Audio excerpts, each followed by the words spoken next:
Good. Okay, got it on. Yep. Really? Test? I don't see the bars. There should be green bars. The mics are on. Yeah. Test, test. Great.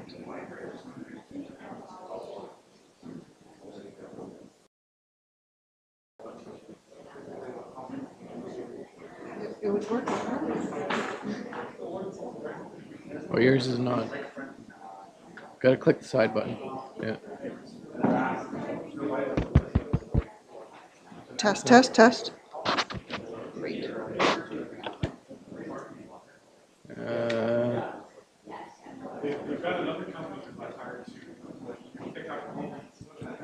sorting out the web streaming.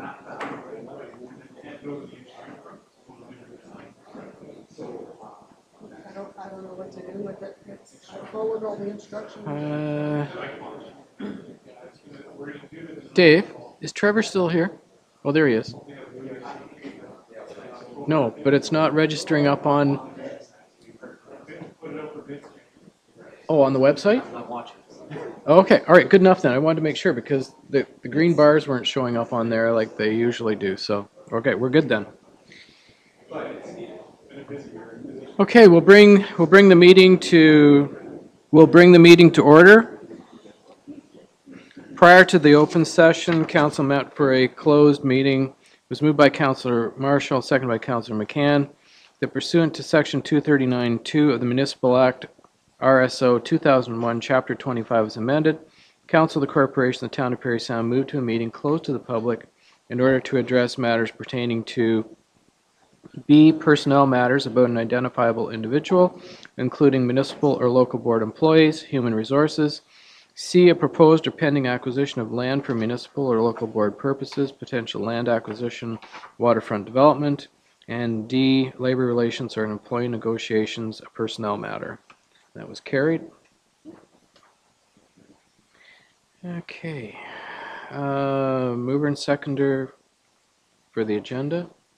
Councillor Marshall and Councillor McCann. Any prioritization? Yes, Councillor Borneman.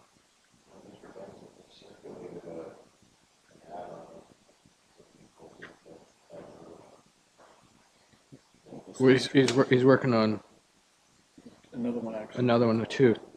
So there's two of them. There's one with regard to direction for the splash pad in the budget process, and the other one is to do with public health and needle issues. Well, they can, sure, yeah. But anyway, he's preparing those. So anything further? No?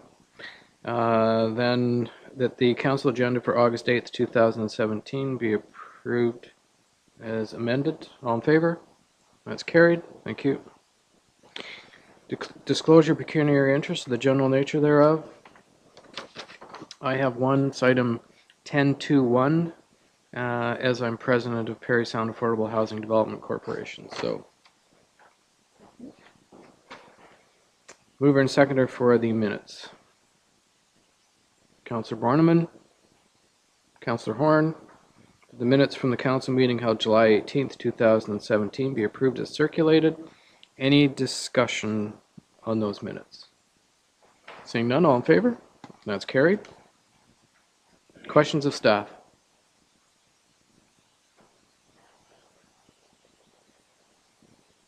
No? Jeez, that's first in a while. Son of a gun. Okay. Don't take it personally, Peter. Correspondence then, Mr. Menz. Yes, Mr. Mayor, first item from Parry Sound Saltos Gymnastics Club. A thank you for the donation through the Municipal Assistance Program. This has been circulated to Mayor and Council and forwarded to the clerk for filing. And from the Ministry of Finance regarding transitional mitigation payment to eligible municipalities regarding the tax exemption for long-term care homes. This has been circulated to Mayor and Council and forwarded to the clerk for filing.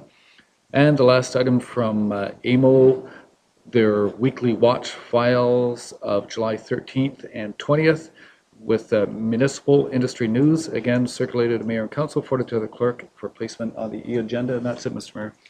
Okay, thank you. Next, deputations. And so as we come to the deputation presentations portion of tonight's council meeting, I would just like to remind the deputations here tonight that they have a maximum of 10 minutes each, including questions of clarification from council. Deputations are subject to the same rules of conduct as members of council, and that no one shall speak disrespectfully or use offensive words or insulting expressions against any member of council, staff, or another member of the public. Please speak clearly and directly into the microphone, leaving about 4 to 6 inches away so that the web streaming can pick it up. Okay, so our first deputation tonight is Chris McDonald and Aaron Cardy. Welcome.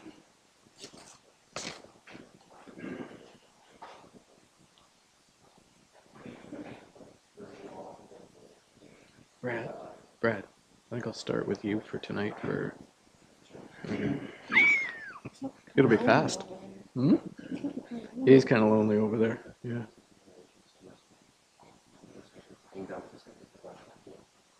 He needs a pecuniary interest form. Oh, pecuniary interest form. Hello, Parry Sound Town Council members and His Worship Mayor McGarvey. Thank you very much for giving me this opportunity to speak to you. My name is Chris McDonald, a local businessman, owner and operator of Georgian Lanes Entertainment, operator brewmaster at King Brew and McWine, online marketing specialist and assistant operations manager for our family resort Lakeview Cottages on beautiful Otter Lake, backup daycare provider for my wife's licensed home daycare business Alphabet Academy, proud father to my 3-year-old son Declan, who is starting school here in the fall, and proud resident and homeowner in the town of Parry Sound. Excuse me. With my hands in various aspects of life in Parry Sound, I feel like I have a pretty strong grasp and knowledge of the community, what makes it tick, its wants and needs, and simply by experiencing life here and listening to other residents and tourists on a daily basis.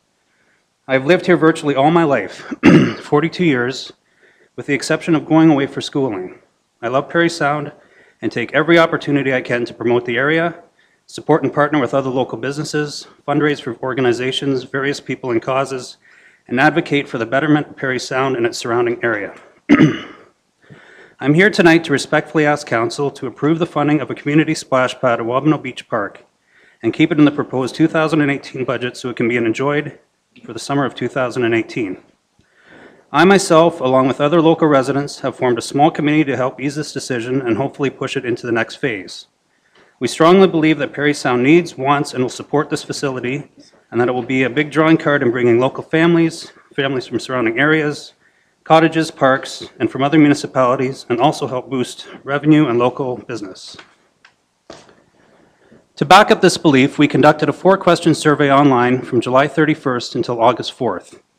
In less than 5 days, we had 287 different people take the survey. Of those surveyed, 79% had been to a splash pad within a 150-kilometer radius. Gravenhurst, Bracebridge, Sunridge, Penetanguishene, and Barrie topped the list. We asked what features they liked and received over 150 responses to that individual question itself. The most telltale stat is that out of all the families that went out of town to spend the day at a splash pad, 95% of them spent money on food, gas, groceries, toys, etc. elsewhere. We can speak from personal experience that many of us ourselves have taken our families out of town to places such as Gravenhurst, Port Severn, Penetanguishene, Sunridge, Bracebridge, Barrie, for the sole purpose of visiting a splash pad to play, cool off, and spend the day. Each of these outings takes money away from our town and places it in the hands of other communities and businesses. We would much rather keep our money close to home and support our local economy and business. We know that this facility will play a big part in making it easier for us to decide to stay close to home and enjoy the nice weather here instead of having to drive for hours to go someplace else.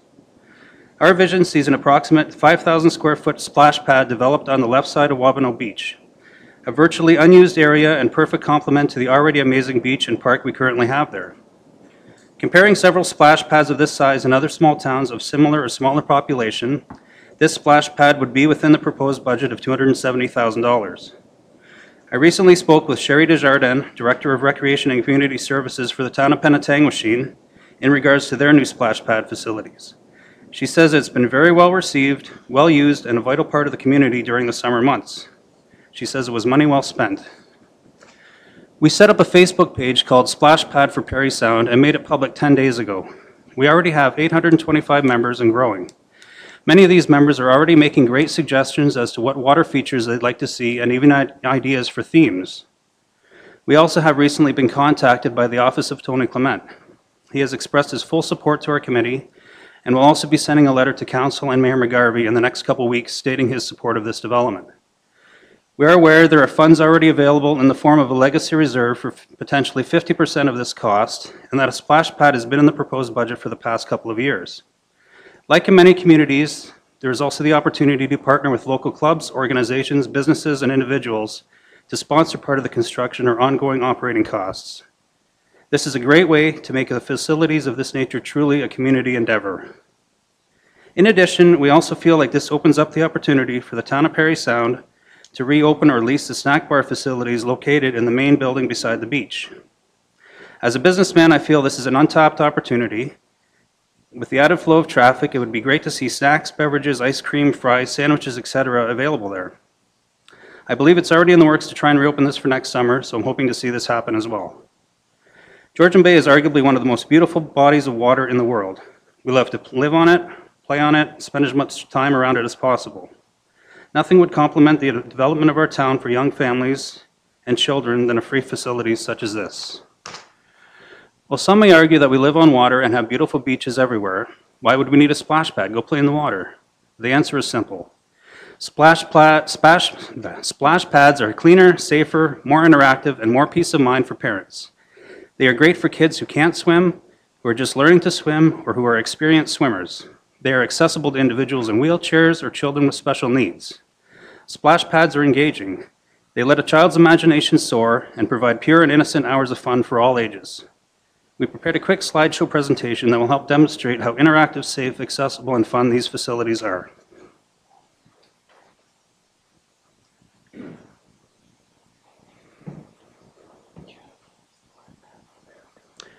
Stimulate imagination and creativity. Unscripted, free play encourages children to create their own play experience. They love these ring things. They're a lot of fun. They run through them, get soaking wet. They have the ballistics guns that shoot low pressure water. Kids love those. Designed for inclusive play. Encourages physical, functional, and social development in children of all abilities. Little kids love the in-ground water jets. Accessible to wheelchairs. Variety of shapes and colors. Colorful low-flow solutions create dramatic water effects and color-infused light patterns on the floor. There's various themes that can be brought into it as well. The dumping buckets are quite popular. You could get Tim Hortons, McDonald's, or Water Depot to sponsor some of those. I believe one splash pad has Tim Hortons cup. Multiple water effects. Light mists and directional jets help keep interest high and visitors staying on site.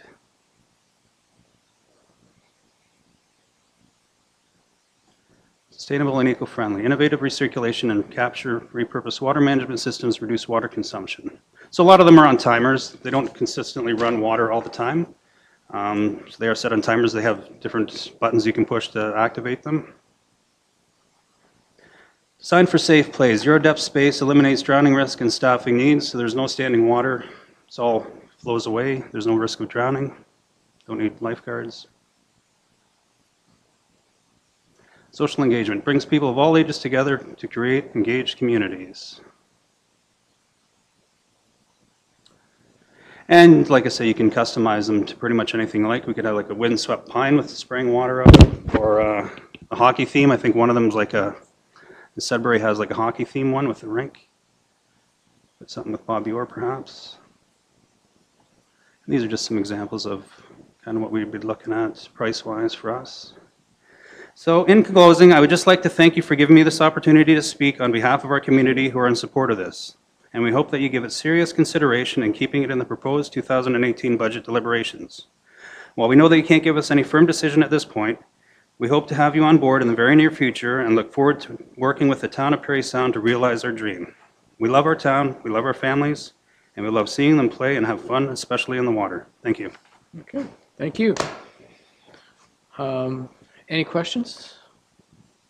Councilor Marshall. Just have a quick question. You said that you go out of town to do splash pads and Gravenhurst and that. Kind of Yes. reminds me of going out of town for pools, the Right. Bracebridge or whatever. How many times a summer would you typically go out, or with the average family that you've been talking to? Depending on the weather, if it's like a super hot summer, I don't know, anywhere between 2 and 4 times at least, if not more. Oh, really? And Councillor Borman had a question that whether adults can fit in some of those. Oh, yeah. things. I've been in them Yeah. myself Yeah, to cool off. cool. Yeah. There are No two Speedos. sections. There's usually a section for the little kids, like the real little ones, and then for the older ones. But yeah, they're fun for all ages. Councilor McCann, you had a question? Yeah, thanks very much. Excellent presentation. You mentioned that you checked other ones out, and I know that the waterfront seems like an ideal vicinity for, for a location. Have you found any that were located away from the water? A lot of the times in like Barrie and whatnot, they have them in parks, kind of adjacent to community rec centers. So that's certainly a possibility as well. It doesn't necessarily have to be at the town beach, but we just figured it would probably be a good fit down there. And speaking with April at the town office, she seems to think that would probably be the best place for it because you have the municipal water and sewage there as well. Or you could even draw in and out of the bay. Thank you. Councilor Horn? Thank you for your presentation. I was wondering if you could mention your Facebook page again for the public. What's it called? Splash Pad for Parry Sound? Great, thanks. You just raced through it, so I just wanted to make Yes. sure people. I was a little knew nervous. I what that was is. trying to Thanks. jam it all in there. Thanks. Okay. Councilor Borneman? This isn't a question, it's more of a statement. This item has appeared on the wish list, I guess you'd call it, for the Waterfront Committee in each of the past number of years, but has never made the cut. So I thank you folks for coming out. I think seeing the show of force gives us a little more to think about than maybe a staff idea. So Okay. I appreciate That's the work the you put point. into it. Okay, that's great. Thank you. Councilor McCann? So one more question too. You mentioned Sudbury. I know that there was a memorial splash pad that was built there in the honor of a young hockey player who was killed by a drunk driver. Had you seen that one? Had you checked it out? Yes. And Yes. that principle, I guess that model came together as a real community fundraiser. Had you thought about how that could happen here, perhaps, maybe? Not necessarily a memorial one, but yeah. Yes. Yeah, we have some ideas. We'd be working with April on that because she would be the one to kind of spearhead approaching various clubs, like perhaps the Lions clubs or Rotary. They could be a big factor in offsetting some of the costs. But certainly the sky's the limit. You could even have, like, some of these splash pads have a number of features. Businesses could even sponsor a specific feature for the year or 2 years to offset some of the ongoing costs. And I'd certainly sponsor one for our business, so I don't think it'd be hard to sell. The sky's the limit then. That's good. Pretty much, yeah. Thank you. Okay, all right. I have some direction here, and it's moved by Councilor McCann and second by Councilor Borneman, that the capital and operating costs of the splash pad be considered through the 2018 budget process. Any further discussion on that? All in favor? That's carried. Thank you. Okay.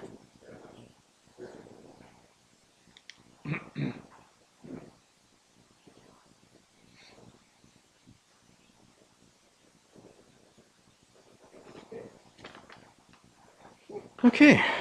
Our next deputation, sorry, Councilor McCann. Just wondering if, I don't know if it's out of point of order or not, but if they're continuing to do their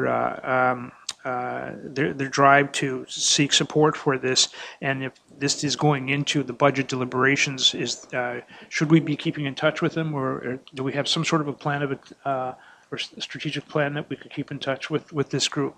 Sounds like they're already communicating with April, so, Ms. McNamara, so as long as there's some dialogue, I think that's important. Yeah. Okay. Yep. Our next deputation is Thomas Butno with regard to needles and addiction.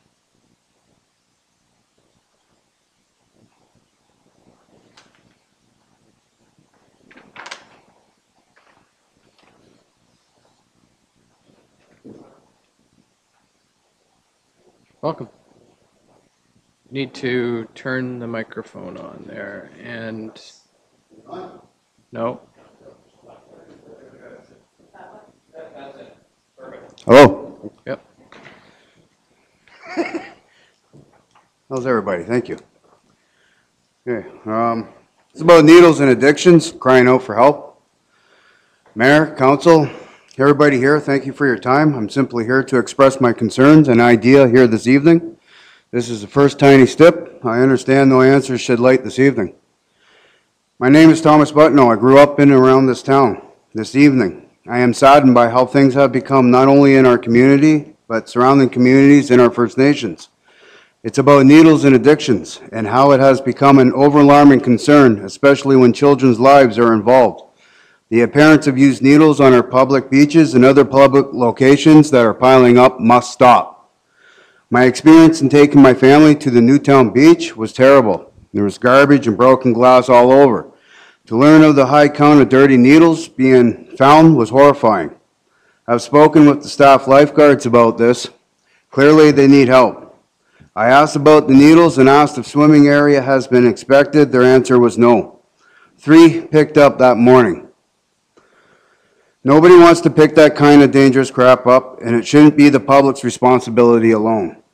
We left angry, upset, hurt, frustrated that with the knowledge of needles and other dangerous garbage left on the beach, they would still allow people, families, and children on the beach. Why? Why hasn't the beach shut down until cleaning on and in the water area has been done with a professional inspection? Why is it that the person or persons who have the authority to do so haven't? Immediate attention. Let's come together and see it, that by professional means, all the areas that are well known to be frequented steadily by users get cleaned up.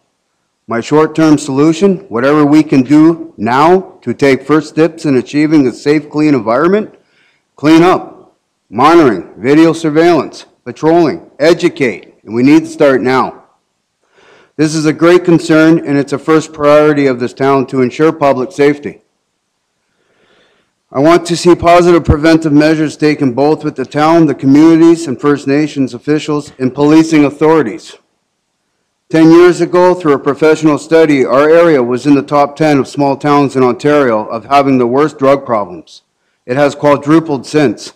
The BBC News recently stated that all Ontario is up 14% for opiate abuse, and Parry Sound area is at 17%, getting worse every day.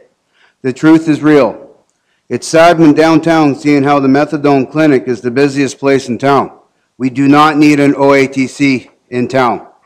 People are going to stop coming here. Good people with families are starting to leave.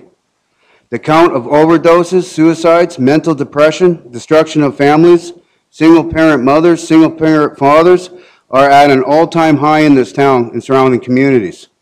We have had murders, attempted murders, overdoses, and suicides, 8 to 10-year-olds and younger children picking up dirty needles and being exposed to all of this at an over-alarming rate, all within a month, all related to the addiction and drug abuse.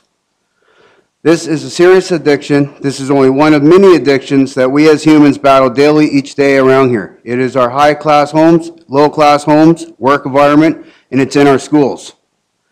I myself, as many, would like to be prepared for this. To start healing. We want to heal. We need to heal. This is the cry for help.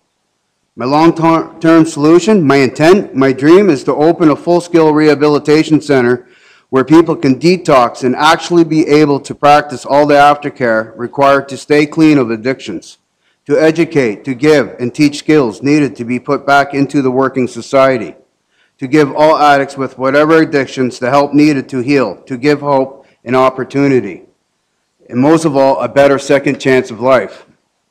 This is my dream. This is what societies are demanding. This is what this town, the communities, and our First Nations need. I believe this will provide the answers and the solutions for the addictions crisis we all face here today. I'd like to share this quote. In the words of Art Solomon, an Anishinaabe elder, to heal a nation, we must first heal the individuals, the families, the communities.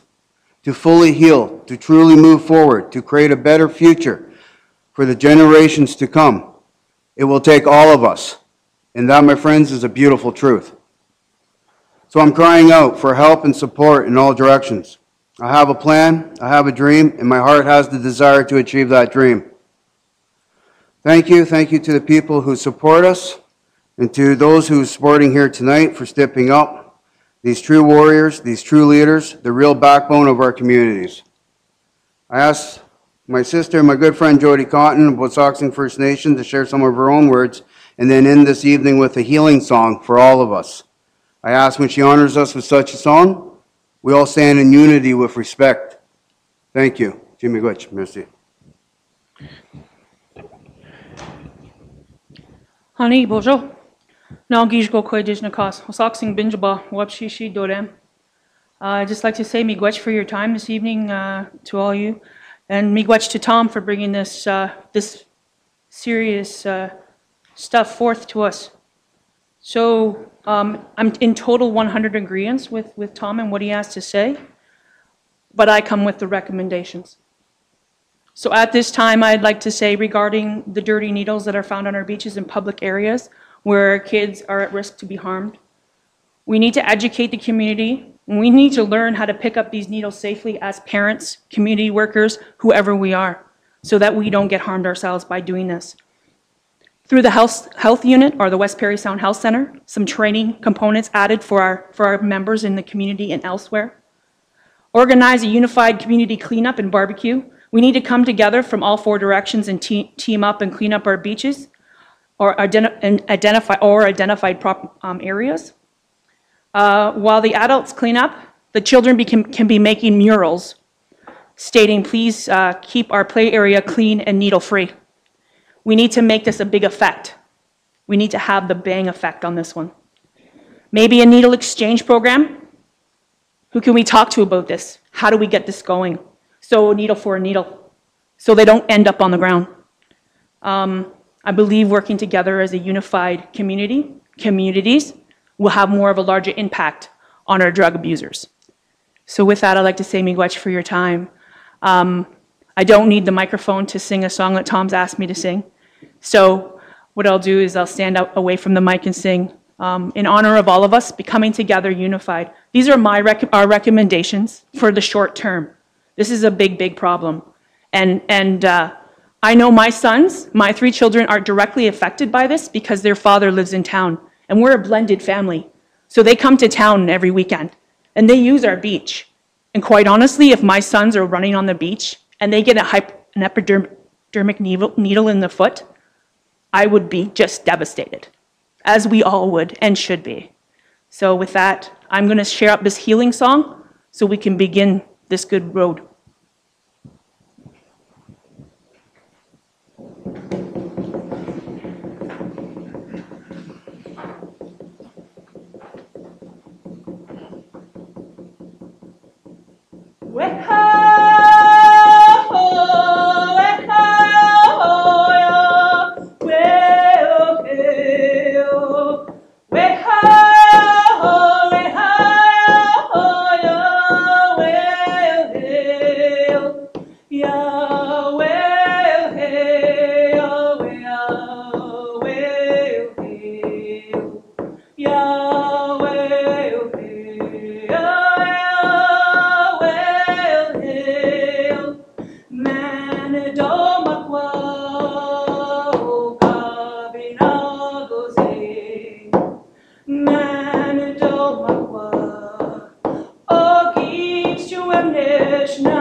Miigwech. Miigwech. Thanks, Jody. Are there any questions from council? Seeing none, I have some direction here that staff, moved by Councillor Horn, seconded by Councillor McCann, the staff be directed to have dialogue with the North Bay Parry Sound Health Unit and report on the status of plans regarding discarded needles and addiction. Any discussion on that? No? All in favor? And that's carried.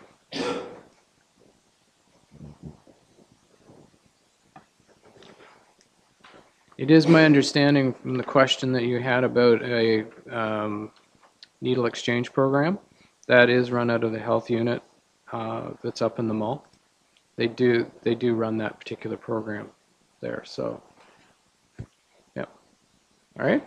Just so you know. Thank you.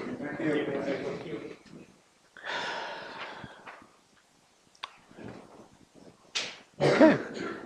That's our time for deputations tonight.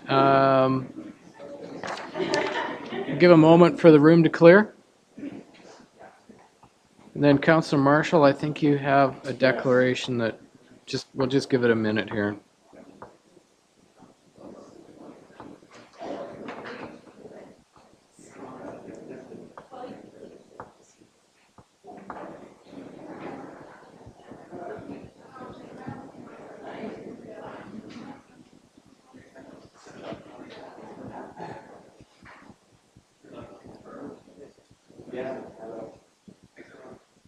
Night.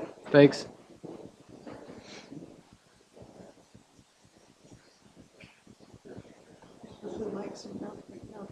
Now the green lines are working, yeah. Oh, well. Okay. Councillor Marshall, you had a declaration of pecuniary interest. I can't blame this one on Mr. Penn, but yeah, I have a pecuniary interest on 10.2.2 as Greystone Project 1793951 Ontario Inc. is a client of my real estate brokerage. So okay, good. All right. Reports. We'll start with Councillor Horn tonight. Thank you. Wow, we know how to clear a room after splash pads and really important deputation about community safety regarding needles. And it is a community effort. It's the entire community. It's us as council. It's the West Parry Sound Health Center. It's the family health team. It is addictions and outreach and mental health. So I'm looking forward to hopefully going down the road and getting everybody together to discuss how we can address this issue, and I look forward to that. I'm on vacation. I'm glad I showed up tonight because apparently everybody else is gone. So again, the last 2 weeks I've had no meetings. I am enjoying this beautiful area. Fishing, golfing, and boating. Best place in Ontario to live and vacation. We decided to stay here this year, and it's just a fabulous area. Today I was down at the farmers market, and it was absolutely packed. The quality of vendors that are at the farmers market is absolutely fantastic and does this community proud. Ventured to a couple of local grocery stores and a beverage outlet, and I couldn't move at either one of them. So I think the weather is finally cooperating and people are here. So best of luck to all the businesses and have a great rest of the summer. Thank you. Thank you, Councillor Horn. Just as an aside, in what you're saying, being busy, there are so many businesses right now looking for people to work. And the contractors and everybody, and they're having a tough time finding them. So, you know, if anyone is saying that they can't find work, take a look around because there's help wanted signs all over the place. So, it's been absolutely amazing. Yeah, Councillor Marshall. Yes, good evening, everyone. I hope everyone is having a fantastic summer as well and trying to enjoy the few days like we have had today where it hasn't rained and the temperatures have actually been seasonable. So my committee meetings have been very light as of late with a summer schedule. I did have a meeting last Thursday with the West Parry Sound Museum. It's actually been a very busy summer season at the museum because of the wet, cool weather has brought a lot of people into Parry Sound that normally wouldn't be coming in. So attendance is up and they're doing very well. And if you're around the museum at all, I encourage you to check out the forest fire exhibit, which is running from now until the end of November, exploring the history of the Parry Sound Fire Tower and the network of fire towers that used to be in this area and were an essential part of fire protection up to about 50 years ago. I've had a few meetings on the library front as well. We are in the process of interviewing prospective candidates for the head librarian CEO position, with Andrea Gaspar moving to Kitchener this autumn. We hope to have somebody hired for the position by about mid-month, and that position will be starting in September. And that is my report. Thank you. Okay, thank you. Councillor Borneman? Thank you, Your Worship. Good evening, everyone. On August 1st, the Airport Commission met. We held a special meeting. We continue to deal with the Phase 7 developments. Fuel farm upgrades have been completed, allows for much quicker service, and this is showing results as we've had increased traffic as a result of that and these nice few days, I guess. We also received notice that our application to the RED program for funding to complete a number of studies that were mentioned to council at our last meeting, a strat plan, economic development plan, and life cycle management plan has been approved. So we thank Dustin Turner at the CINO office for his efforts on our behalf in undertaking that. And we continue to receive expressions of interest from a variety of individuals in business operations looking to potentially locate at the airport. On the 2nd of August, the DBA met. James Murphy, the executive director at Explorers Edge, attended. James has been very helpful to us through the summer and made the board aware of various partnership opportunities that are available. I'm very hopeful that the board will take him up on some of these joint ventures. The craft fair that was held went well. The board raised over $4,500 through the auction of the silent auction of paddles and chairs. And I want to make sure that everyone is aware that the annual car show is slated for August 19th. Batman and the Batmobile will be the star attractions at the event, so I'm hoping folks will get out and support that. Well, normally we hope that hockey season is still a little bit on the horizon. I want to send my congratulations and best wishes to a local young fellow, Aiden Dudas, who's in Slovakia this week as part of Team Canada Under 18 participating in the Ivan Halenka Memorial Tournament. Aiden's one of 22 Canadian young men participating on the team, so that puts him in pretty special company. So best of luck, keep her going, Aiden. Hopefully your success continues. I think Councillor Horn must have read my notes about the Tuesday market. It has been, despite the on and off weather, it's been great again this summer. And what's especially encouraging is this Made in Parry Sound movement seems to have really taken hold. There are more and more local vendors participating in the market. Things from microgreens, beer, jewelry, cosmetics. There are a lot of good things happening in the area, a lot of good entrepreneurial efforts being made. So we do wish those people nothing but the best. market continues through the end of August, so if you're not making it a date on the calendar, mark it down now and get out between now and the end of the month. And that's my report, Mr. Mayor. Thank you. Thank you. Councillor McCann. Thank you very much. Good evening, Mr. Mayor and council, staff, and people watching here in the gallery and those at home. Well, up until this morning, I had nothing to report on, and then about 10 minutes after 10, while standing in the shower, I realized that I thought I had somewhere I was supposed to be. So as quickly as I jumped out, I think we're.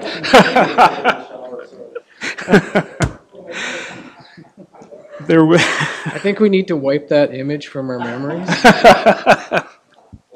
I sing too in Wash the it shower. from. No, there was actually a special meeting at Belvedere Heights this morning. At one of our last meetings, I reported that Conestoga College has a program that's benefiting Belvedere Heights. Some students there are involved with a project, and we had an opportunity to take advantage of their skills and education. And so there's a project that's underway right now called Security Process Redesign, which will benefit Belvedere. Now, members from the college, Conestoga, as well as board and staff and community stakeholders were in attendance. Our objectives basically are to gather information on the facility layout, some current security conditions and security procedures, identify some shortfalls, opportunities with the current systems and procedures, and provide some recommendations and plans for improvements, including estimates. So we found that there are, there's lots of good stuff happening up there, but we found that we also have a few weak spots, and these will be addressed. And also, so this is the program that we'll be working on, and then it'll come to an end at December this year when we'll have a final report. The other thing that I wanted to mention was that we also have an ad hoc IT advisory committee which has been formed, and we'll be meeting later this month to develop an initial strategy as we identify and examine every aspect of our IT infrastructure. This will include our web and social media applications, and basically our objectives will be to improve what we have, make sure that we're getting value for our money, and make sure that we move forward with all the compliance with the latest security and security standards that are in place. And so that's that, and that's basically my report for this evening. Okay, thank you. Council, staff, and public, July 21st was the opening of the Festival of the Sound. They're off to a great start and an amazing season, and attendance is way up, so it's all good for the community. July 26th and 27th, I was in Toronto for AMO executive meetings, MOU pre-meeting, and a meeting at Queen's Park with different ministers for the MOU meetings. August 4th was the official opening for the Sound Community Hub.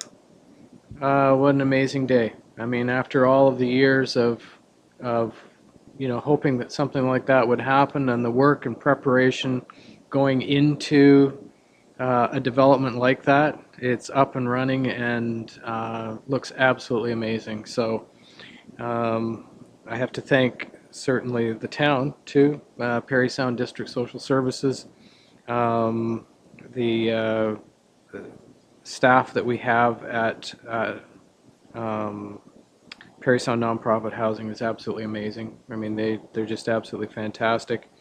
One Kids Place and Early Years, and certainly the board that serves for Parry Sound Nonprofit. I mean, their persistence and everything is the drive that made everything all happen. So, yeah, just a wonderful opportunity for the community, and the second building is going up now, so we'll be able to house even more people. So I have to thank Community Living too. Community Living certainly has assisted quite a bit. They certainly will do the community gardens, and I know that there are Community Living clients living within the the residential part of it. So it's all good. Yeah. So thank you to everyone involved, and it's, like I say, it's up and running and it's good. That's my report. Thanks. On with the agenda.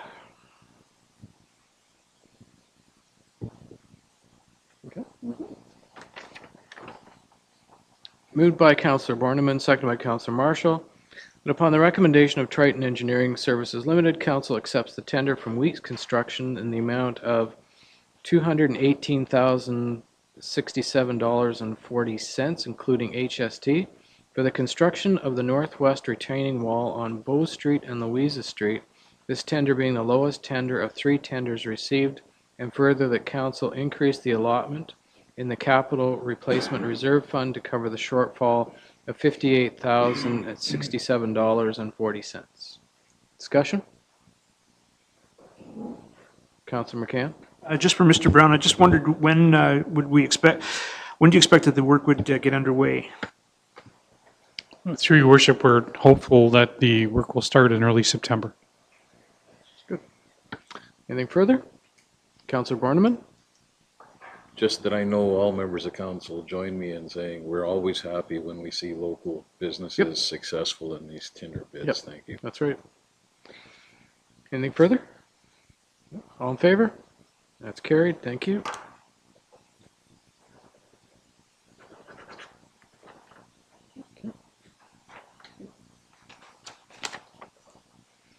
Moved by Councillor Marshall, seconded by Councillor McCann, that Council authorize pre-budget approval in the amount of $350,000 to purchase a new vacuum truck, and further that Council approve single sourcing the equipment through an authorized Vactor dealer. Discussion.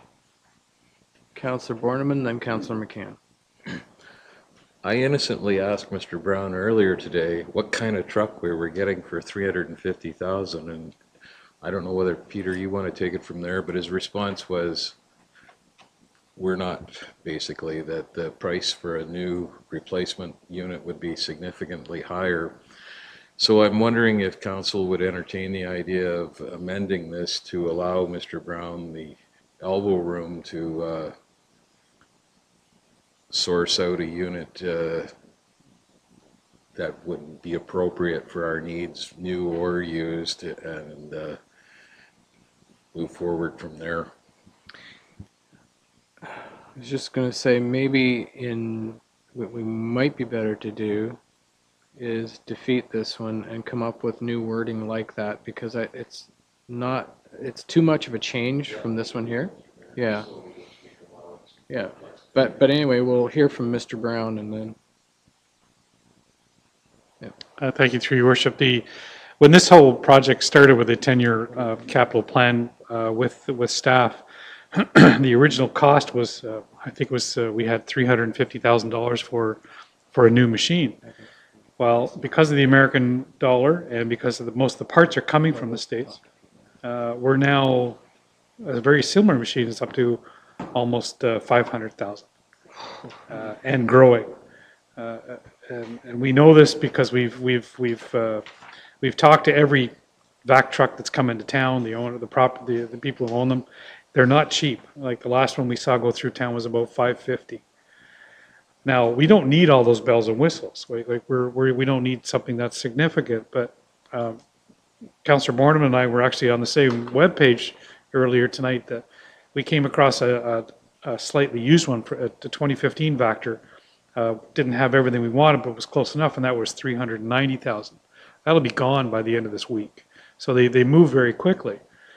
So I think because of the value and the ever-changing value, I think it would be great if I could get a little bit of flexibility as far as buying a gently used one as opposed to the significantly used one that we bought, which was 1994. Yeah. It's given us 3 or 4 years of adequate service, but it's pretty well done. Yeah. But I'm just concerned that we're not going to be able to meet the dollar point of $350,000. And I think the point being that because of the significant rain events that we've been having, that we need to make sure that the storm sewers are clean. Yeah. because if they're not, then everything backs up and we've got rivers down our streets. And, you know, I mean, we're now, you know, planning any infrastructure that's done is on those now a 40-year event instead of a 100-year event. But everything before that was planned on that 100-year event because that's what you had to gear it to, or MTO said you geared it to. So it's almost become a necessity that we have to have it. So I think Councillor McCann and then Councillor Marshall. Actually, my question is negated. Hmm? My question is after the point now. Oh, okay. Councillor Marshall? Yeah, just gently, I saw Councillor Borneman on Kijiji looking for these things earlier before the meeting, and I looked at one. So 2015 gently used 354. How many years would we get use out of that? 10, 12 years potentially? Through your worship, as an example, if we were to choose the one that Councillor Boardman and I were looking at earlier, you would probably get at least 10, maybe 15 years out of it. They're not a year-round piece of machinery. They don't go out in the wintertime because they freeze. But you know, I can see us, if we bought the right one, if we did the right thing, we could at least get 15 years out of it. Go with Councillor Horn, then Councillor Borneman. The use is not only for the storm sewers, but could you explain to the members of the public what else this machine does? Through your worship, the original use for these types of machines was for sanitary sewer cleaning. We can't mix and match this because of the contamination issue. So this is strictly for storm sewers. But it's also used for daylighting ditches that we have around town. Does an excellent job at that. It also is used for digging or coring holes very quickly if we wanted to drop a post in for any reason. We also use it for installing trees. We make tree pits out of them, from it, I should say. Ditching is a big thing, though, with this, is you can run through a ditch in no time flat as far as rehabbing it. Storm sewers is the number one. Catch basins, storm manholes, the pits in the storm sewer systems, this is what this type of machinery is used for. Councillor Borneman? I was just going to say the one that we're getting rid of is in 1994, so 15 or 20 years I would think should be the expectation, right? Yeah. Yeah. Okay, anything further? So we have this resolution, and Mr. Benz, okay, yeah. So just to be clear, if we'd come up with another resolution, what would you be looking for? Well, I mean, within reason. Yeah. Mr. Brown? Yeah. Go ahead. Well, I think I think the idea is that if we had the pre-budget approval for the 350,000, which is what we had asked for 2018, but that'll give me the next several months to source out the best bang for the buck, shall we say, and maybe we could access it earlier, sooner than later. Originally, the idea was to start building it now, and it takes at least a year to build these things. It's like a fire truck. It takes a considerable amount of time because they're a specialized piece of equipment. So I think if I had the opportunity to source out a used one that fits our needs at $350,000 sooner than later, that would be ideal as well. Okay, Councillor Borneman.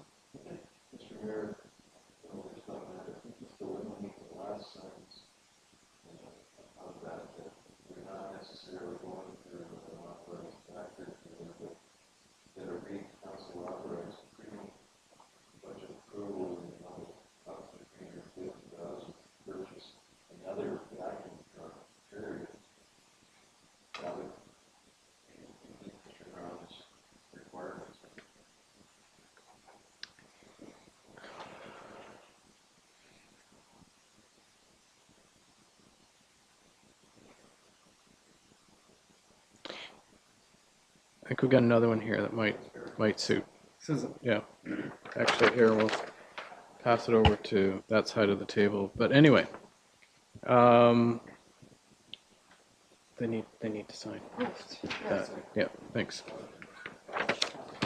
Mr. Pinn? Through your worship, one thing that I'll give Chief, one of many things I'll give Chief credit for is he does remember procurement bylaw. Without some comment in there, the town would still be required to go through an RFP or a tender. So council would have to waive the procurement bylaw in order to allow Mr. Brown more flexibility, technically. You're going to add something on to it? Okay. Okay. So this one read, it was moved by Councilor Marshall and seconded by Councilor McCann. The council authorized pre-budget approval in the amount of $350,000 to purchase a new vacuum truck, and further, the council approved single sourcing the equipment through the authorized factor dealer. Anything further on that one? All in favor? Opposed? Okay, it's defeated.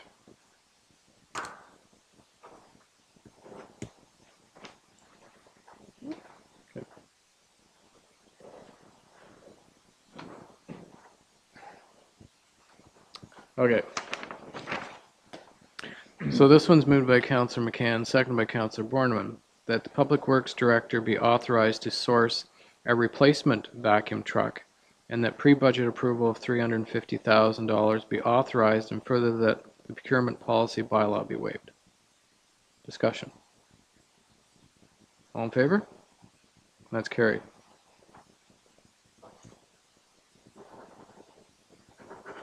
I think that takes care of.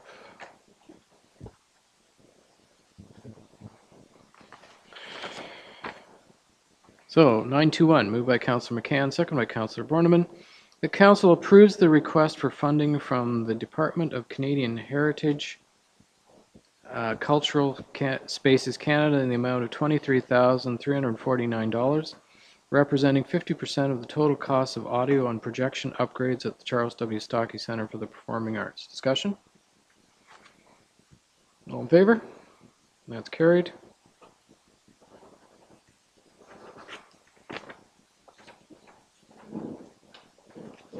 May I have a mover and seconder for the direction, please?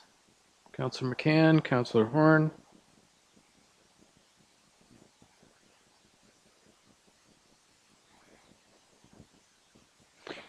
That upon the recommendation of the EMS Advisory Committee, staff prepare documentation to justify the application to the Ministry of Health for 100% funding of a base located in Henvey Inlet First Nation, and that staff enter negotiations with the Ministry of Health to implement and manage the Henvey Inlet base. Discussion. Councillor Horn.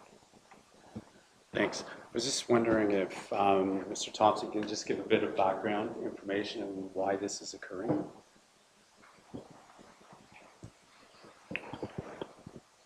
Through you, Mr. Mayor.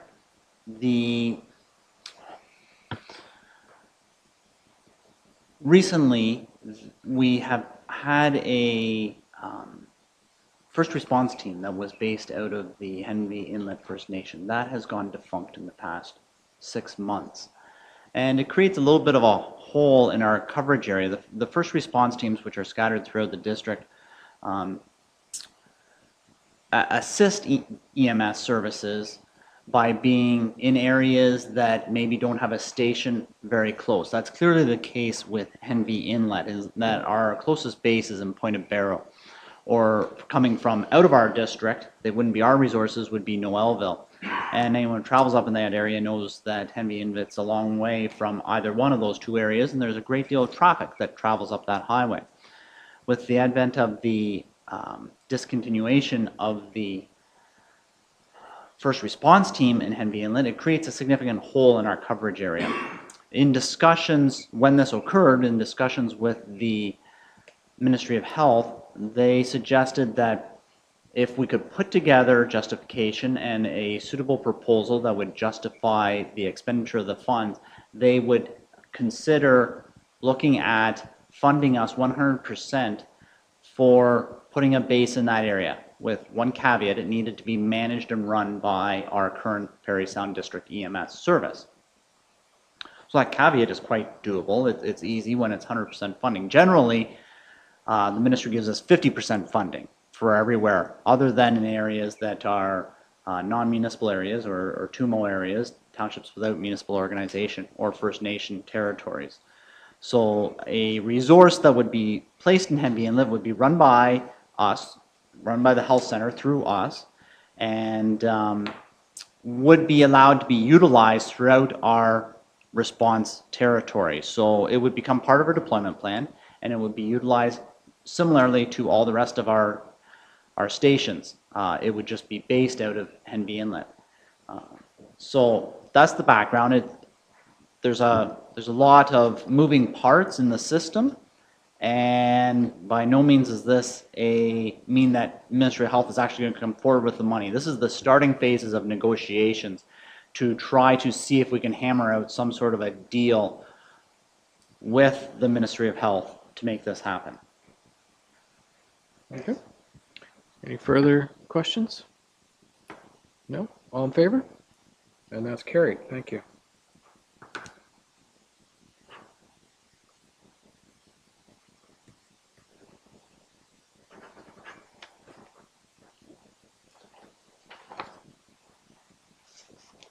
Moved by Councillor Marshall and seconded by Councillor McCann that the Love Your Block program outlined attached as Appendix A be approved, and that the Love Your Block events program outlined attached to Schedule B be approved, and that Council provide pre-budget approval of $6,000 in the 2018 operating budget for the Love Your Block program. Councillor Borneman. I'm hoping Mr. Menz will give the public an idea what he's up to these days.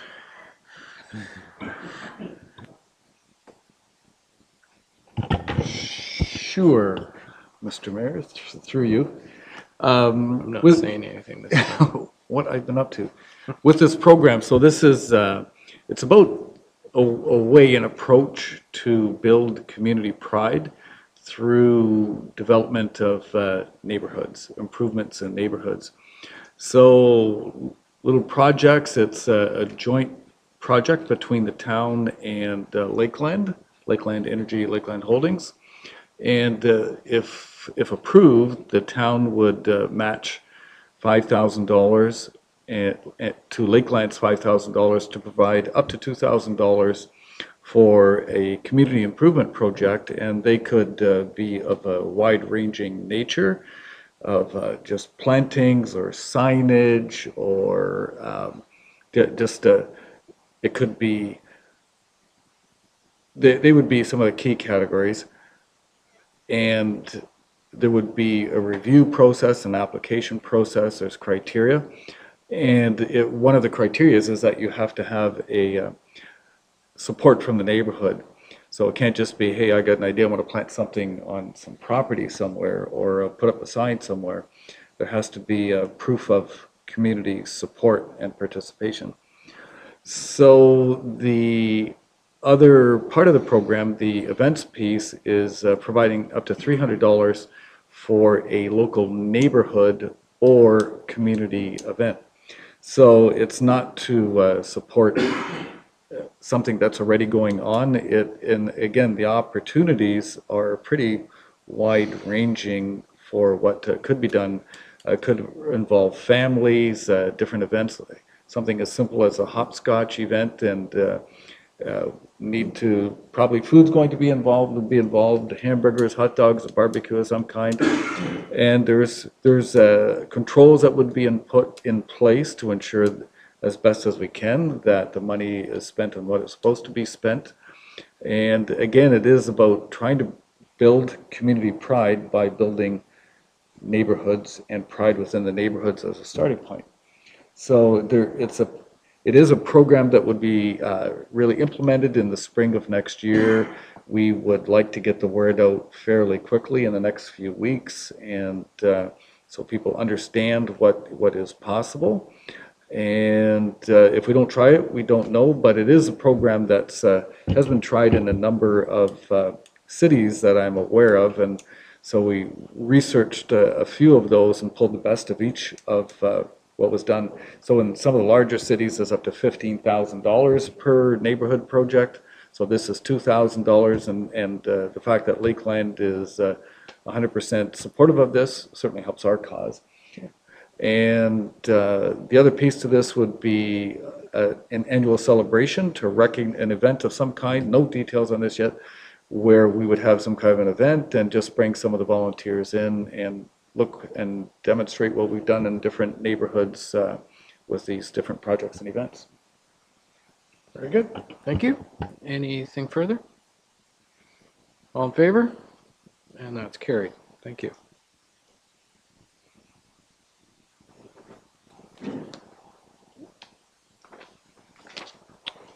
Moved by Councillor Horn and seconded by Councillor Marshall that September 26, 2017 at 6 p.m. be scheduled as a special closed council meeting for the purposes of succession planning. Mr. Menz. Mr. Mayor, Councillor McCann contacted me today or yesterday and is not able to make the 26th, and it's really important that all members of council be at this meeting. It'll be succession planning for key positions within the town, and so that the short of it is the 26th won't work, and of course we have two members of council that aren't here this evening, but if we could, so before the 26th, frankly, isn't going to be possible. Fitting it into an existing council meeting date isn't going to be practical. We'll need more time than just an hour to discuss what we're going to bring to council. So the second free Tuesday of October, possibly? October 10th? October 10th. Does that work for those that are here? We'll have to find out about the others, but work? Councillor Horn? Just looking. Okay. Should be good? No, it'll be October, so. Okay. That could be amended.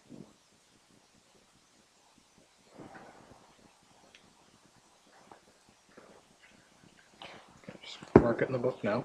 Yep, that's good.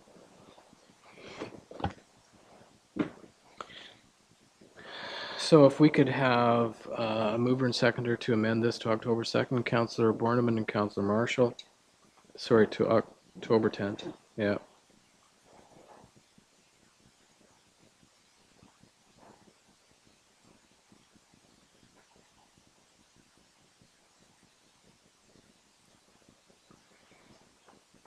And I initialed it. So now it reads that October 10th, 2017 at 6 p.m. be scheduled as a special closed council meeting for the purpose of succession planning. All in favor? That's carried. There we go.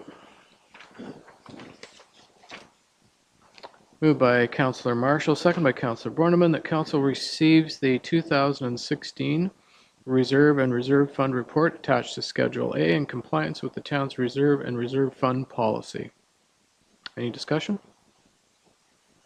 All in favor? That's carried.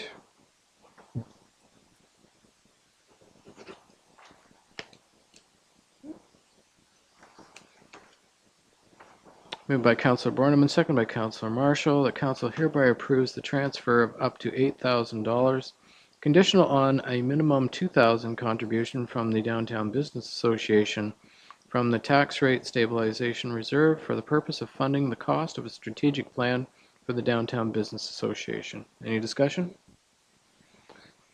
Councillor Horn? I just have a question in terms of for the members of the public and I don't know who to direct this to, is why are we doing this? Mr. Menz is going to take a stab Just at for it. background. Okay. Thanks. To respond through you, Mr. Mayor, so for the last, Councillor Borneman, year and a half with the Downtown Sustainability Committee, give or take, there has been a very concerted effort by community members that are including and in addition to the downtown business area that have a very sincere interest in seeing the vitalization of the downtown. And a key piece of that is to have a a proper strategic plan for the downtown businesses board to develop, but more importantly, to follow. And the wherewithal of the DBA to put this together within their own budget, and at this point in time, rather than waiting until approval of the 2018 budget, which will take up until perhaps the spring of next year. So council felt it was important enough to keep the momentum going of the Downtown Sustainability Committee, that and it would give some focus and some drive to where the DBA would go as an organization to achieve its goals. So council thought that it was important enough to put in this up to $8,000 to make this happen. So it would go through an RFP process. Terms of reference have been developed. It'll be sent out to, I think there's about a dozen different consultants that have been identified already. And there's a working group that would stay on top of this to see it come together. Okay. All right, thanks. Okay, thank you. Anything further? All in favor? That's carried. Thank you.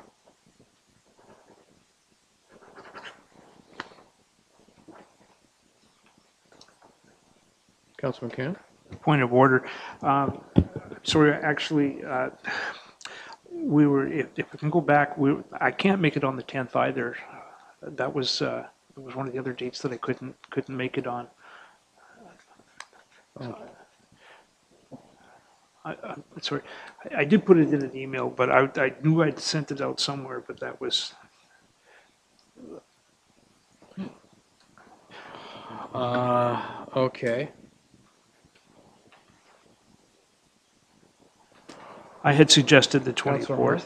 Can we wait until the other two councillors are here, maybe at the next meeting? Because we Yeah. can pick a date and they might Yeah. say, we're not going to be here. Can we do We're that? going to have a meeting in Or September anyway. Do a yeah.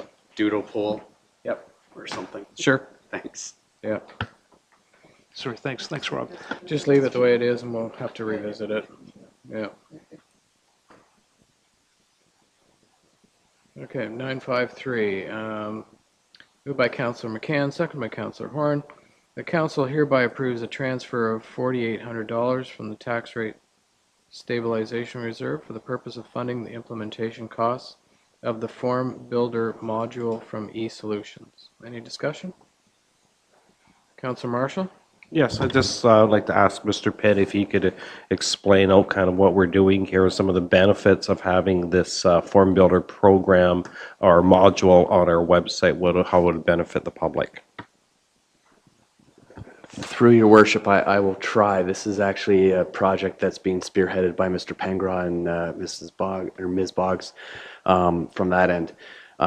Currently on our website, we have a module called iSurvey, which allows us to do surveys. That is being sunsetted, and as of the end of the year, is gone. So we will have nothing. Form Builder is the new line of survey for our website. It's used by eSolutions, integrates with our website, is AODA compliant. It will allow the municipality the ability to do a number of things. One, will allow us to do forms online, so permits, burn permits, things like that. We've discussed being able to fill those out online, as well as surveys to the public to get public input for a number of things.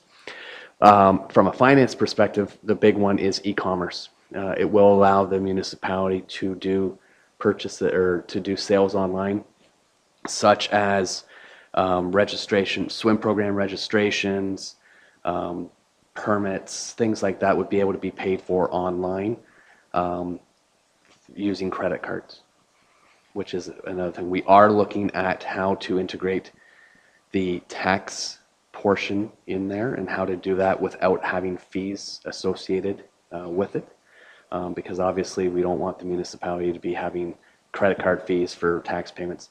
That is something that we are in the middle of. It is coming down the pipe, but I don't have implementation information on that yet, but it should be ready hopefully. I'll have more information in a few months on the tax portion of it. Okay. Councillor McCann? This is just a one-time cost as well, Mr. Pinn? Through your worship, the 4,800 that's being asked for is one-time costs. There are ongoing costs with this, but they are in the budget. Okay, anything further? All in favor? And that's carried.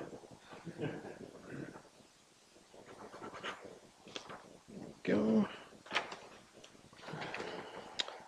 Moved by Councillor Marshall, second by Councillor Horn, that council for the town of Parry Sound hereby approves the write-offs for Provincial Offences Act Court outlined in Schedule A attached. Any discussion? Councillor Borneman? I'm not going to make you go through that whole song and dance this time, Mr. Pinn. Just where does this bring us to, for the public's knowledge? Are we closing in on a current date? Mr. Pinn? Through your worships on that, yes, we are. So this brings us to the end of 1999. Now, that being said, before before everyone freaks out, I did have a meeting with a gentleman today from a collections agency who has had success in doing second attempts back up to 15, 16 years. So we will be looking at hiring this gentleman to do collections back to 2000. It does not cost the municipality anything. Any collection costs are borne by the person. So if they had a $100 fine, it's now 100 plus the collection costs. Yeah. So it does not cost us anything, and I'm hoping not to have as many, although this was 20 years worth of write-offs that we've done in the last 12 months, so it would not be as significant going forward.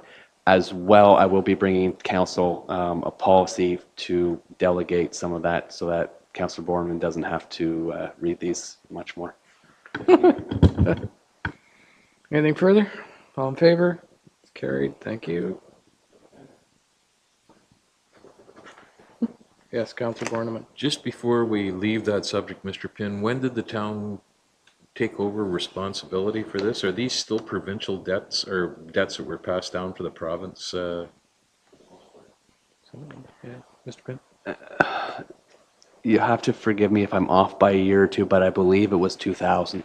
So everything that we've done so far is passed down from the province. Mm-hmm. It might be 1 or 2 more years. I can't remember if it's 2000 or 2002, but everything we've done so far is the province. Yeah.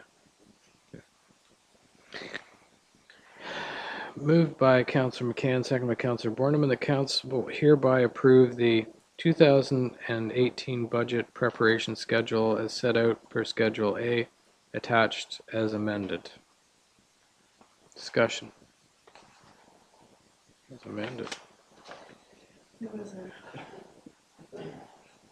a typo on the schedule. Oh. October 16th, it should be October 17th. Oh, okay, all right. Good enough. Discussion? All in favor? That's carried.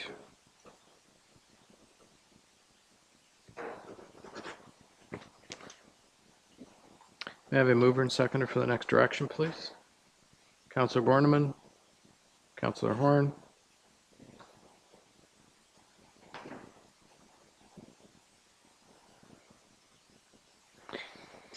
That the Director of Finance be directed to create an ad hoc committee including industry members to further research, develop, and design a hotel tax system for the town of Parry Sound. Discussion. Councillor McCann. Thank you. I guess I might sound like I'm speaking out of both sides of my mouth here right now, and I think the mindset for council is to go ahead and support this, to study this, but I would like to say that I really, and I'll support it for that reason, I really don't like the hotel tax. I've done some research into it. I think that it's a lot of work for what the town is going to get back. I think for the monies that would go towards marketing costs for this area, I think we spend a lot of money and time doing just that. It's going to be extra paperwork for the businesses that would collect the tax, and extra work for the town to collect it and distribute it accordingly. To me, and from what I've read, I know that the Toronto Hotel the Greater Toronto Hotel Association really didn't like the idea of it. It leaves a sour taste with in their people's mouths when they go to check out and they find out that they've got this extra tax to pay.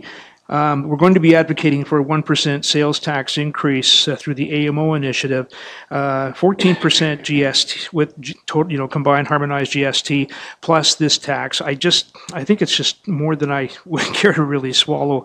I don't like the idea of this tax, and I would not support it in the long run unless I was really convinced and my mind was changed. But I will support council's efforts to seek.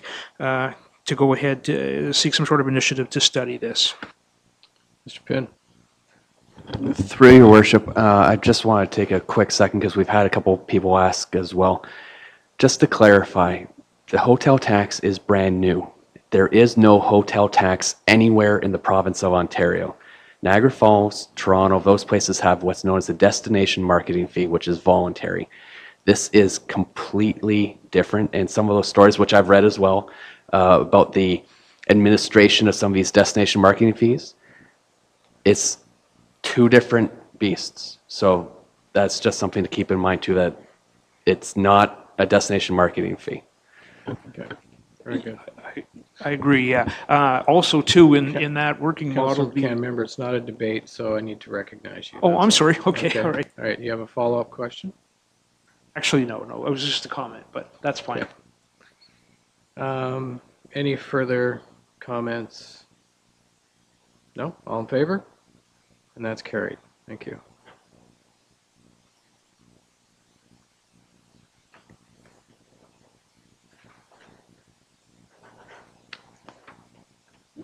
Okay. Moved by Councillor Marshall, second by Councillor McCann, whereas municipal operating costs provincially are growing at $1 billion annually just to maintain current services. And whereas the total annual municipal budget gap as calculated by AMO is estimated to be $4.9 billion annually for the next 10 years to maintain current service levels and finance infrastructure needs. And whereas property tax and user fees would have to increase to at about 8% per year to close that gap, and whereas municipalities own approximately 2/3 of all public infrastructure, all of which needs to be maintained, and whereas AMO has reviewed dozens of options to help finance municipal governments, whereas the town's 2016 asset management plan estimates a backlog of approximately $36 million and an annual infrastructure funding gap for tax-supported assets of $4,626. Whereas Council has agreed and implemented a 1.8% annual capital levy in addition to acceptable cost of living increases, now therefore be resolved the Council of the Town of Parry Sound supports AMO's local share initiative that would see a new proposed 1% HST sales tax increase to support local infrastructure investment. Discussion. Councillor Marshall and then Councillor McCann. Yes, I guess this is to the mayor. What kind of appetite is there at the provincial government level as far as to consider such a tax, especially with an election coming up in the next year? None of them will comment on it. One of the theories is that, there may be another level of government that's looking at increasing the sales tax. And I think it's important that if there is going to be something that is dedicated to infrastructure, because every municipality in Ontario needs something along this line, is that you want to be upfront about it because you know where the money's going to go. Otherwise, another level of government might happen to swoop in and just take the whole thing. So, and you would never really see any of that money. This would be dedicated to come back to the municipalities for their infrastructure needs, which would mean then that we could possibly, that 1.8% that we had, we might be able to reduce that because we might get enough funding to be able to offset that particular portion of it. So I think it'd be good for every municipality to do so. And AMO weighed a lot of different options, and this was the one that broadly hit right across the province and basically gave the most value back to the municipalities. So, I mean, you know, the bottom line is if you take a look at it, you know, it's about 8% a year for 10 years that you would have to compound that increase to cover the infrastructure gap that any municipality that has infrastructure of any significance, like the town of Parry Sound, would have to collect just to keep it maintained. I mean, what are we looking at for this year and next year? You know, we're going to be dealing with Wabick Street in the next little bit, and the cost of what that's going to cost and what our portion of that is going to be. So, you know, a lot of people, they say, why do you need to spend the money? Well, I'm sorry, but for those people that are working with it and realizing, you know, the deficiencies that we have or the upgrades that need to be done, know that it's going to take cash to be able to do it. And most people never ever see that because it's all underground. So they forget about it. And they say, why do you have to do it? A good analogy was when we tore up some of the main street. One of the business owners came to me and said, you know, I was going to ask you why we had to tear all that infrastructure out and put new in. But he says, when I walked over, he says, towards the old fire hall and looked at the pile of pipes that were there and looked through the center of them, he says, I could see exactly why. And we have so much of that infrastructure still in our community, wooden pipes, composite pipes, you know, that are environmentally not sound. So we need to be diligent, and we need to make sure that our priorities are in order so that we are maintaining and rebuilding our infrastructure. So, Councillor Borneman. At the end of the day, we all pay taxes too, and none of us like it any better than anyone else. Province is broke. We can't expect or hope that they're going to continue to bail us out. So it's pick your poison. Yep. Do you want to see it on your tax bill on an annualized basis, or do you pay for it one piece at a time? Because at the end of the day, the costs are what they are. If you want the services that you have, you pay to maintain them. Like I say, I don't like the idea of paying more taxes any better than the next guy, but that's the reality. I don't like paying $1, whatever it is this week for gas, but if you want to drive, that's what you do. If you want to own a home, that's what you do. Yeah, that's right. Councillor McCann? Thanks.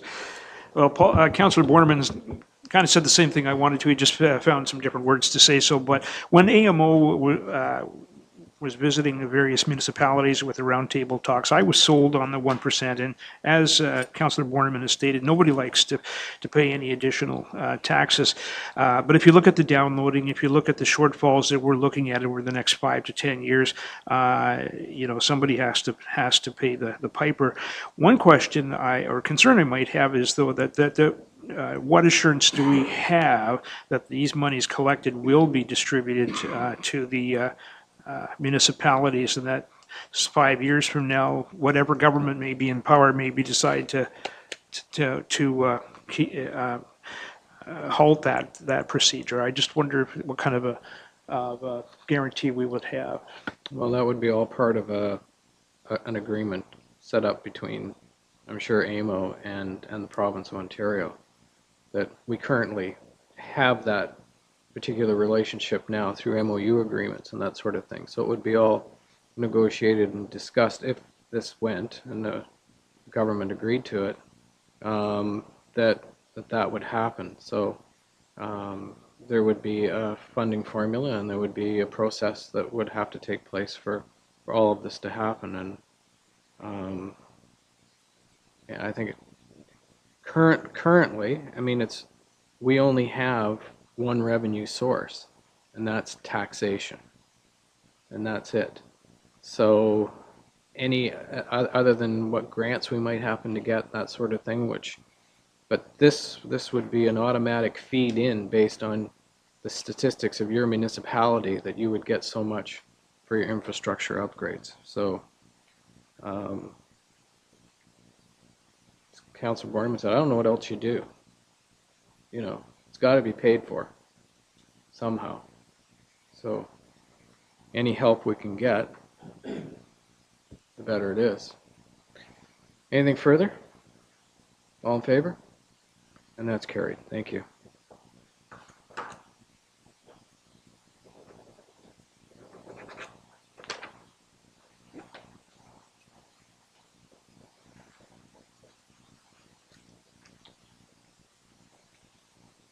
Moved by Councillor McCann, second by Councillor Borneman, the bylaw number 2017-6757 being a bylaw to authorize the execution of a Clean Water and Wastewater Fund Ontario Transfer Payment Agreement between Her Majesty the Queen and Right of Ontario as represented by the Minister of Infrastructure, the province and the corporation of the town of Parry Sound, the recipient. All in favor? It's carried. All members in favor of having the second and third readings? Carried. Moved by Councillor Borneman, second by Councillor McCann, that the bylaw above mentioned be considered as read a second and third time, passed, signed, and sealed. Any discussion? Councillor Borneman? My question is for Mr. Pinn. I'm wondering what kind of impact this will have on our finances and the costs on an annualized basis while this work is being paid for.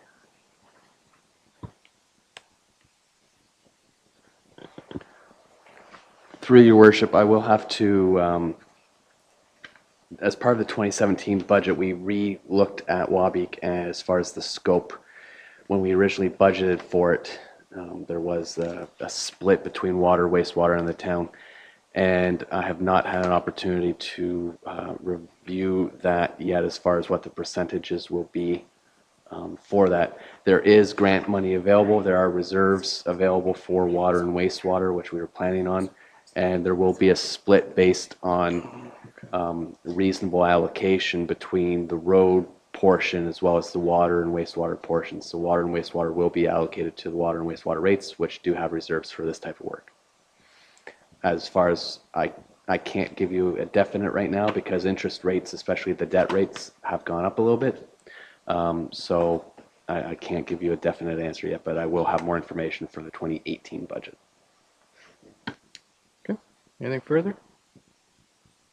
All in favor? That's carried.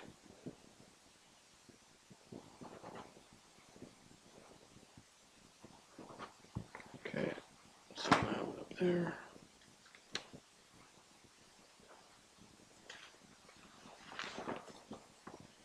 Oh. Okay. It's the one, it's Brett, isn't it? Okay.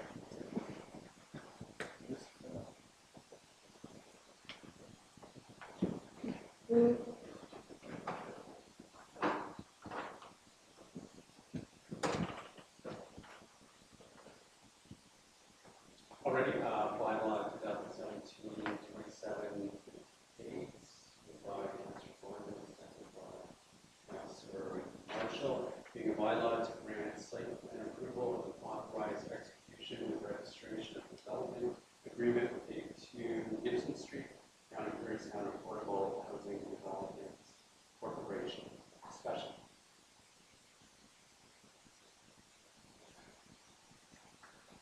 Councillor McCann. Thank you. Mr. Elgee, could you explain what's happening here? I understand that does this have, let me start over. Could you explain what's happening here? It's the construction of a 10-unit apartment building on the former William Beatty School property. They have received a conditional building permit to build just the foundation, so that's what you can see is there today. And eventually, if approved, they'll have dwelling units on top of it. So follow up then. So was this not all part of the original site plan? I know there've been some amendments, but had we not already covered this, or does this have something to do with a new severance or something? They specifically asked to just do the site plan agreements in phases. So the previous site plan agreement was just for the William Beatty School and that project, and this one is for this project. Thank you.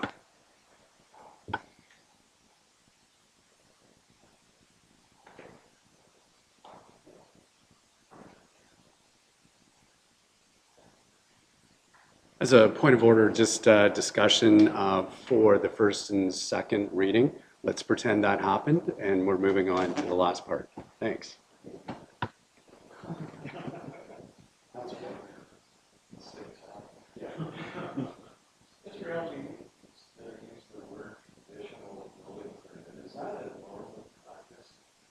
I guess, my question is, so what happens if this is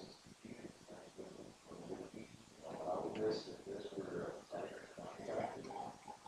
I just, the process is a little unorthodox.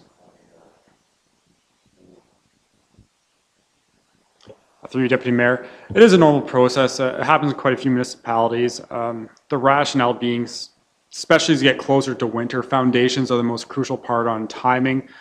Conditional permit is permitted under the Building Code Act, and I believe the way it works is they provide a substantial amount of securities, which is then if it doesn't receive approval, those securities will be used to bulldoze or bury any of the progress or works that they've done so far.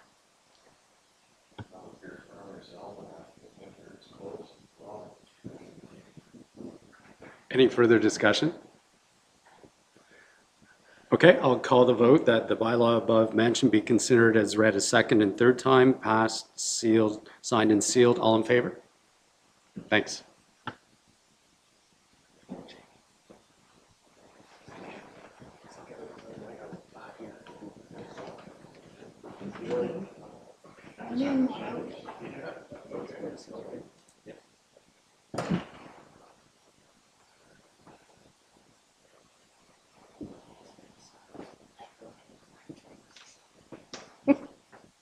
To get you new ones.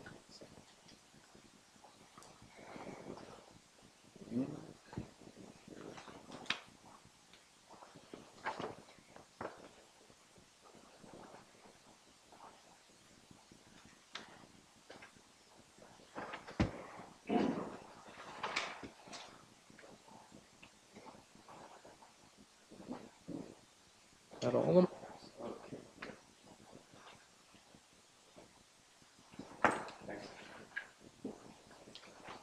Good? Good to go. Okay. Moved by Councillor Borneman, second by Councillor Horn, that bylaw number 2017-6759, being a bylaw to grant site plan approval and authorize the execution of a registration of development agreement with Granite Harbor /1793951 Ontario, Incorporated, Greystone Project Management Incorporated, 11C Salt Dock Road. All in favor? That's carried. All members in favor of having the second and third readings? It's carried. Moved by Councillor Borneman, seconded by Councillor Horn, that the bylaw above mentioned be considered as read a second and third time, passed, signed, and sealed. Discussion. Councillor McCann. Thank you. For Mr. Taylor, then can you, for the public's benefit, tell us what this is about? Through your worship, this is a site plan agreement for the final phase of the Granite Harbor condominium. It's a 32-unit apartment building. It's about 4 stories, 16.5 meters tall, and it'll just be to the right of phase 1. So when you go up the main driveway, it'll go to where the right is. Okay. Anything further? No? All in favor? That's carried. Thank you.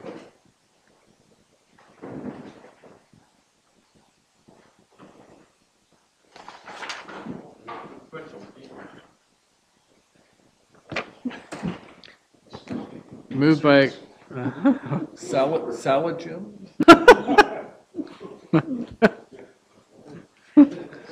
moved by Councillor Marshall, second by Councillor Horn, that bylaw number 2017-6760, being a bylaw to establish accounts receivable collection policy. All in favor? It's carried.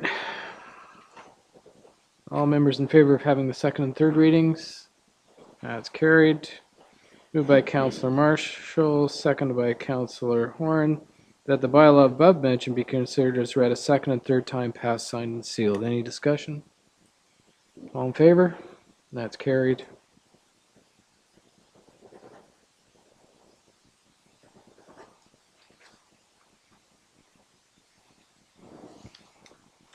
Moved by Councillor Horn, second by Councillor Marshall, that bylaw number 2017-6761 being a bylaw to establish a tax collection policy. Okay. All in favor? That's carried. All members in favor of having the second and third readings? Carried. Moved by Councillor Horn, second by Councillor Marshall, that the bylaw above mentioned be considered as read a second and third time, passed, signed, and sealed. Any discussion? Councillor McCann? You. Mr. Pinn will thank me for not picking on him tonight, so, but I would ask you to tell us what's in here, and is there anything new that we should be watching for? Through your worship, so this one is the tax collection policy, and we split it up because accounts receivable is significantly different than the property taxes. The biggest change is probably for the public would be the fact that the tax arrears process now can begin a year earlier. That is provincial legislation which changed, which allows that if there's any arrears from the preceding two tax years, so on January 1st, 2018, if you owe 2017 taxes and any $1 of 2016 taxes, we can begin the tax registration process, which takes a year. In the past, it was the preceding 3 years, so it's 1 year earlier, which allows the municipality to get its funds that are owed for property taxes that much sooner. Again, tax registration, tax sale is a last resort. We do not like doing it. We will not do it as a first resort. We try to work with residents to get them on a payment plan and ensure that they are making payments and keep them up to date. However, it is there for us if we need to. As far as anything else, one change, which is just a clerical update, is that taxes are deemed to be due on January 1st, with 4 installment dates that would be interest or penalty and interest free, being the same 4 dates that we normally have. This is just in response to a legal loophole that we're trying to close. Thank you. Okay. Any further discussion? All in favor? That's carried.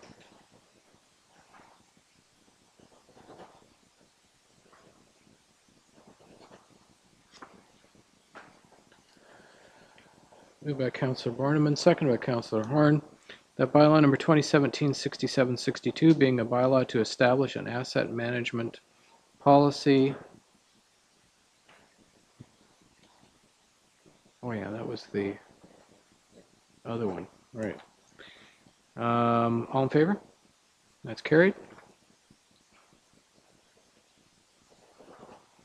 All members in favor of having the second and third readings? Carried. Moved by Councillor Borneman, seconded by Councillor Horn, that the bylaw above mentioned be considered as read a second and third time, passed, signed, and sealed. Discussion. Councillor McCann? Very, very quickly, my compliments on putting that together. That's a very interesting piece of read. There's lots of information in there. It's a very thorough report.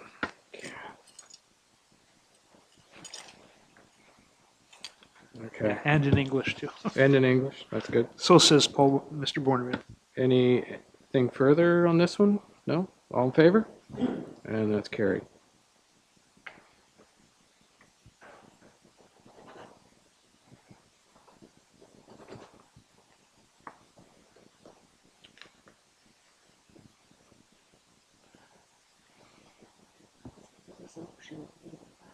Yeah. Oh well. Moved by Councillor Horn, second by Councillor McCann. The council hereby adopts the asset management strategy attached to Schedule A. Discussion. Good work. Thank you. Councillor, sorry. Mr. Pinn. Counselor won't be for a number of years. Through your worship, I just do want to thank a colleague of mine for the municipality of North Grenville who provided me the policy and the strategy to adapt for our purposes. So I do want to just give credit where credit is due and thank North Grenville for their help. Okay. Very good. Anything further? All in favor? That's carried.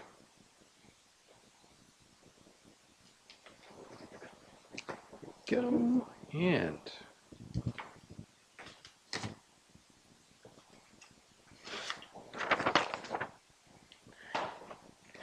moved by Councillor Horn, second by Councillor McCann, that bylaw number 2017-6763, being a bylaw to confirm the proceedings of council, be considered as read a first time.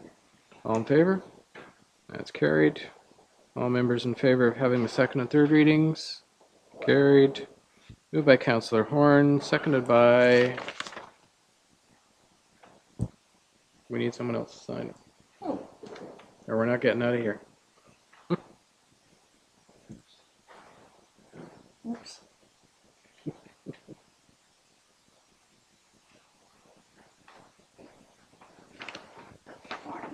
Okay.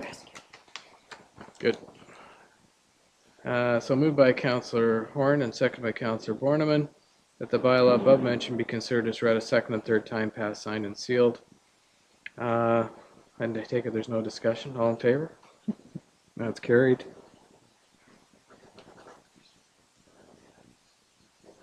So, prior to adjourning, I'd like to offer the following information to the public regarding the next council meeting. The next regular meeting of council for the town of Parry Sound is scheduled to take place at 52 Sequin Street in the council chambers located on the top floor. Public access to the building is off Gibson Street. The next regular meeting of council is Tuesday, September 5th, 2017 at 7 p.m. There will not be another regular council meeting scheduled for August. All regular council meetings will be held at 7 p.m. on the first and third Tuesday of each month, except January and August, where only one regular meeting will be held for each of those months. Regular and special meetings are now live streamed. Please check news and public notices on our website at www.parrysound.ca for the instructions to watch live or see earlier council meetings. Agendas, changes to the council meeting schedule, and notices of special council meetings will be posted on the town's website at www.parrysound.ca prior to a council meeting. The public is available to view an electronic copy of the complete agenda with attachments on the town's website.